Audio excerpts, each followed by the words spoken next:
Shestov is the son of Maya Shestova and Vitaly Shestov. Sergey has attended Harvest Preparatory School for 14 years. Sergey was named to the Principal's High Honor Roll and finished his high school career with a 4.07 grade point average.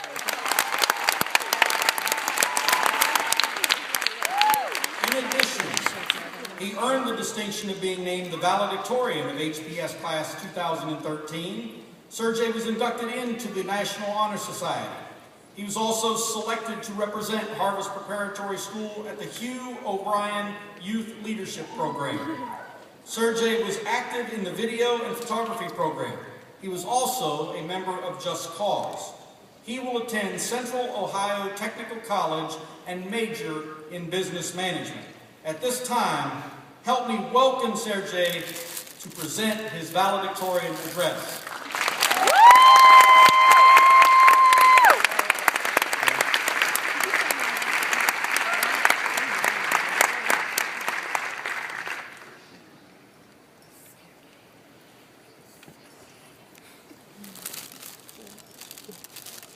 Good evening. I'm Sergey Shevchenko, and I would appreciate a round of applause after everything I say.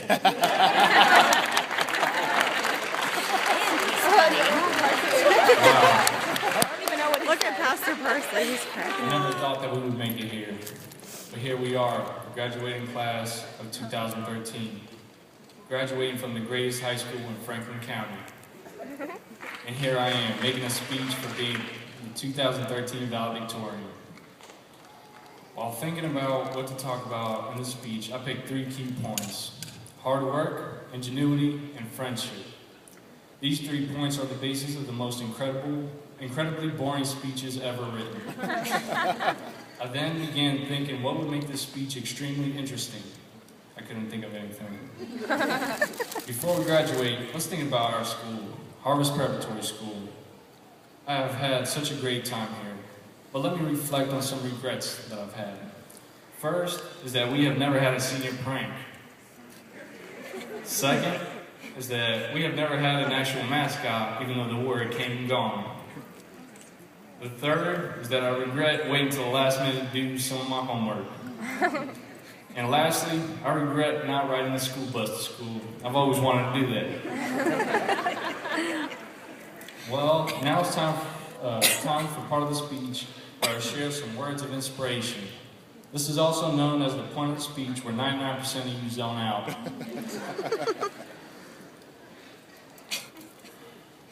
So I'll give you some quick words of wisdom. A poem by Charles Swindoll called Attitude. The longer I live, the more I realize the impact of attitude on life. Attitude to me is more important than facts. It's more important than the past, than education, than money, than circumstances, than failures, than successes, than what other people say, think, or do. It is more important than appearance, giftedness, or skill.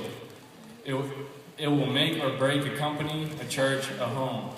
The remarkable thing is that we have a choice every day regarding the attitude we embrace for that day. We cannot change our past. We cannot change the fact that people will act a certain way. We cannot change the inevitable. The only thing we can do is play on the one string we have, and that is our attitude. I'm convinced that life is 10% what happens to me, and 90% how I react to it. And so it is with you guys. We are in charge of our attitudes. And also, something that we should use as a standard in all that we do, that I learned from a wise man was Colossians 3:23. Work at it with all your heart as working for the Lord and not man. So make sure you find something to do in life that you have passion for, something you can put your whole heart into. Not doing something just for the money or just because someone told you to, but because that is your calling and what you love.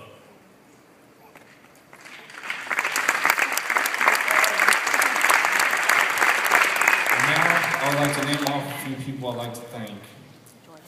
My mom, for always being there to push me through everything.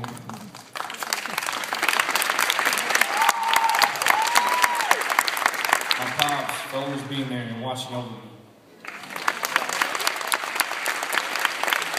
My beautiful fiance for always being there, and not only as the love of my life, but as my best friend. She looks so embarrassed. My Uncle Vladimir and Aunt Luda for always being there for my mom and I.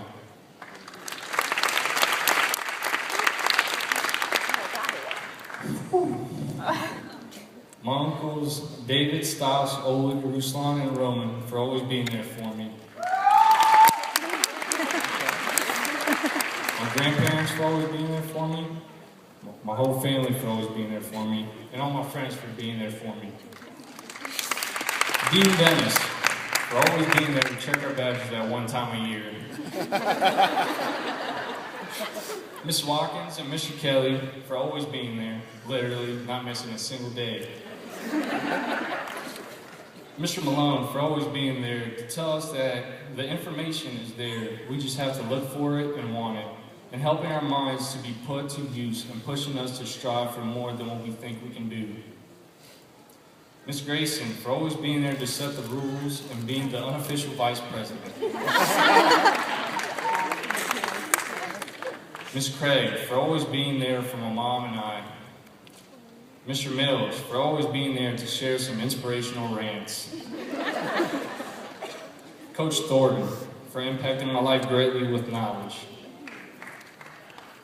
All the administration for always being there.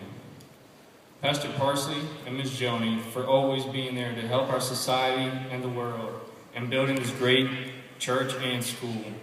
Because if it was not for you, we could not be graduating from the greatest high school in America, and I would not have met my fiance.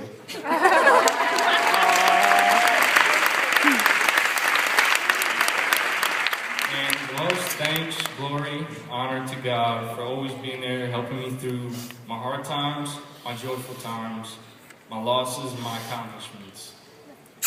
That's my speech.